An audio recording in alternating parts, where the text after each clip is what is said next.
Entitlement reaches all walks of life, as you'll find out in this episode of Entitled People.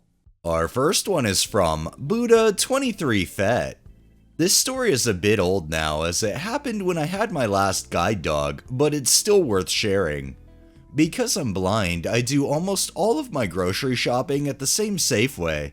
It's a bit further from my home, but I know the layout of it, where to find things, and the staff there better than any other store. I was about midway through my shopping and on the cheese aisle. As I was trying to find the string cheese my son likes best, I heard someone stomp up to me. I told my guide dog to get in front of me so he would be out of the way. Before he could even react, this woman starts yelling at me. For this conversation, I shall be me, and she will be AL. You need to keep your fucking dog away from me. I'm deathly allergic to dogs. Excuse me? If you don't keep your dog away from me, I will defend myself. Ma'am, it's a felony to injure a service animal, and how do you expect me to keep away from you? I'm fucking blind. I can't even see you to avoid you. Try me. At this point, I walked up to the front and asked the cashier at self-checkout to call a manager. When the manager came over, he greeted me and asked what was going on.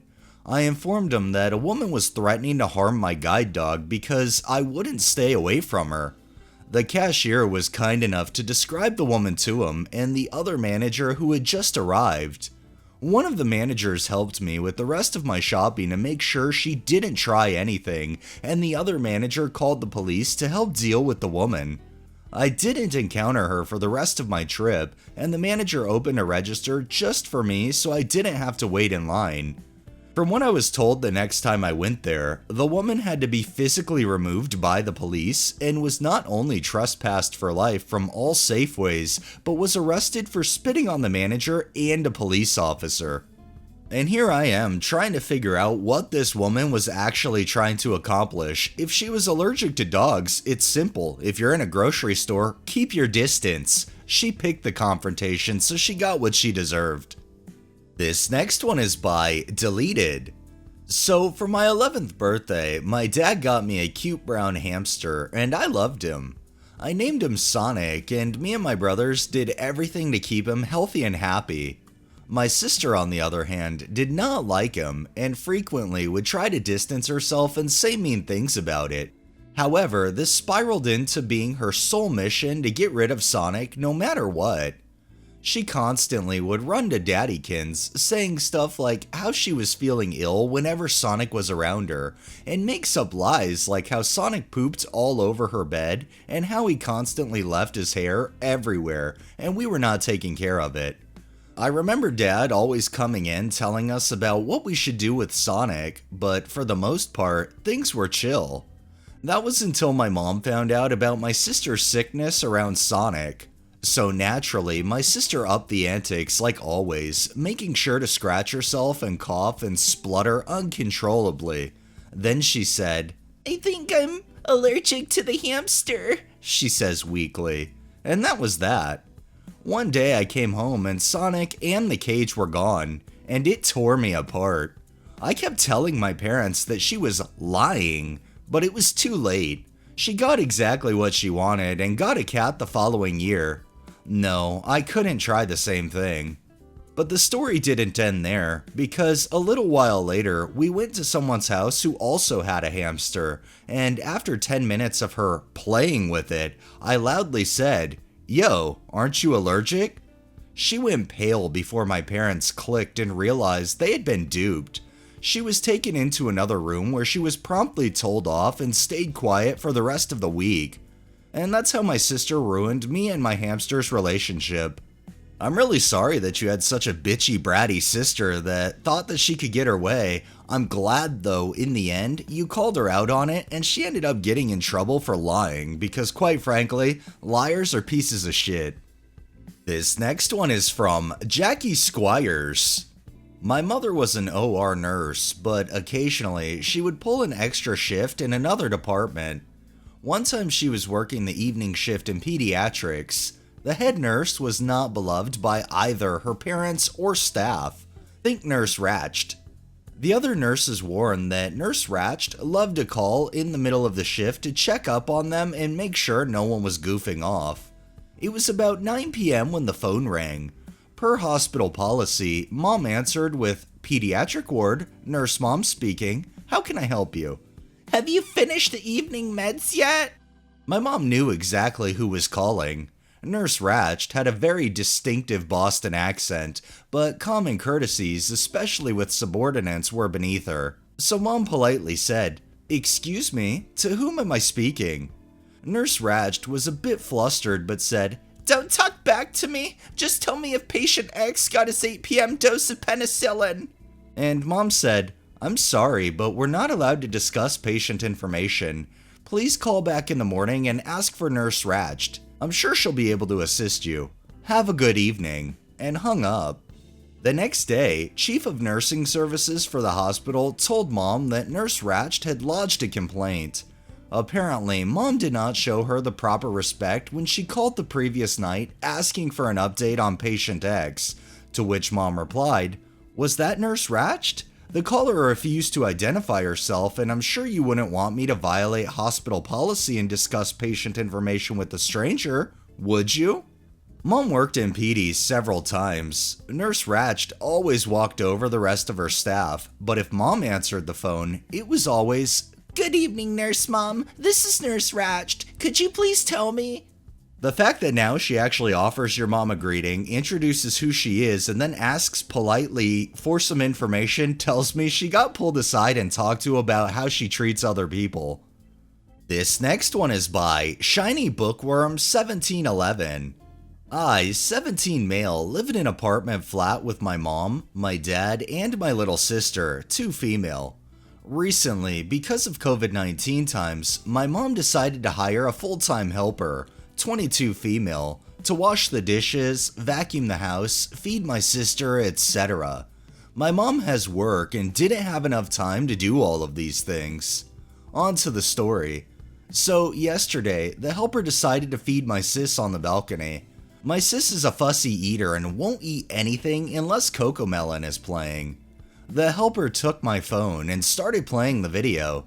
Then suddenly, she got a call from somebody, so she had the bright idea to put my phone in my sister's hand. She then turned around and started chatting. I could see this because I was watching TV. I tried to tell her to take my phone away, but the glass door in between us prevented it. So I got up and started heading towards the balcony, and just then, my sister got excited about something. She started giggling and jerked her hand. My phone flew out of her palm and out. My phone fell 10 stories. I was shocked and quickly took the elevator down, while the helper was still on the phone. My glass screen was absolutely shattered, and it would not turn on. I came back up and saw that my helper had finally put her phone down and was looking for where the phone had gone. I stormed into the balcony and started shouting at her for not being careful, and she shouted back at me because she thought that it wasn't her fault. My mom heard and came over and shouted at me because it's just a phone. The thing is, I've been saving my notes on there, and with final exams approaching fast, I need them now more than ever. Update. Guys, I got my notes back. Apparently I synced my phone to my PC long ago. Thanks everyone for taking the time to comment. Your mom may say it's just a phone, and that is true. However, the fact that the helper neglected to pay attention because she put her own personal call over doing her job, I think that should take precedence in this situation. I'm glad you got your notes back though. And our final one is from Common Ad 5152. When I was 12 to 16, I would take my younger sibling to the nearest park or even beach to give my mom a bit of a break. You know, normal big brother stuff. Helping the parents out while also getting them out of the house. Win-win, right? Well, for everyone but me. It tended to be more tedious for me and a bore, especially since my siblings would cause me a lot of shit. So here's the story about the time I took Jay, the brother you guys seem to enjoy hating. I was 13 at this time and Jay was 9. This was a few months after he gave away my sentimental Pokemon cards and ruined the CD I got from my girlfriend. Jay wanted to go down to the beach, but being 9 years old, my parents wouldn't allow him to go on his own, and my parents didn't have the strength or willpower to take him. My older bro was also working at this time, so he couldn't. So here comes 13-year-old me. My mom asked if I could take him, and after some persuasion, I ended up doing it. We went to the beach and it was fairly enjoyable. We dug holes, made sandcastles, went for a dip, and even tried making most around the sandcastle. It was actually going fairly well, and it seemed as if we were bonding. But after almost 2 hours there, I was growing bored, and I was getting tired of the heat. I've never done well in the heat, so I told Jay we were leaving. 2 hours at the beach, surely he'd be thankful for that. He wasn't. He started to scream and shout about wanting to stay at the beach. This is nothing new, as the few times I took him before, he did the same. And each time, I'd start to walk off, and he'd race off to me screaming and saying that I have to go back. I just told him that if he stays, I'll tell my mom and stepdad that he refused to come home, and hopefully they'll tell him off. That normally got him to comply. Not this time. He was causing a massive scene, screaming and calling me a cunt because I didn't want to stay in the heat longer, and I wanted to get home. So after we get up the hill, the beach is at the bottom, he screams at me saying he hates me. Whatever, he normally says that. But what was abnormal about this time is I felt something hit me in the back of the head. Hard. This little shit had thrown half a brick at me in his hissy fit, and it hit me in the back of my head. I was fuming. I would then call out to him, "Alright, you little shit, you're coming home right now, and I promise you this, I'm never taking you to the beach again." People were staring, and I didn't care. I grabbed the brick and put it over a wall to the pudding green, and walked off home rubbing my sore spot. He followed. When I got home, I told my parents, and of course Jay denies it. They didn't believe me because how could a 9-year-old get half a brick? And the fact there wasn't any swelling or blood. I was damn lucky I didn't get any long-term injuries, but once again, Jay got away scot-free. But I kept my promise. I never took him to the beach again. And it'd be another 2 years, roughly when I was 15, when I refused to go to the beach altogether. So yeah, moral of this story, don't do nice things for shit people. It'll come back and bite you in the ass. You have to love how the little brother acted like he did nothing wrong and then was able to pull the ruse on the parents. Like, I can't stand siblings like that because quite frankly, they just go into the group of liars and liars again, like I said earlier. They're just pieces of shit. Alright, that's enough entitlement for the day. Well, that wraps up this episode of Entitled People. If you liked the video, please drop a like, share my content on all of your social media, subscribe if you haven't already, and make sure to hit that bell so you're notified every time I upload, and drop a comment down below. It really helps with the algorithm and helps new people find my channel. Thanks for watching, thanks to my patrons, have a great day and stay safe out there.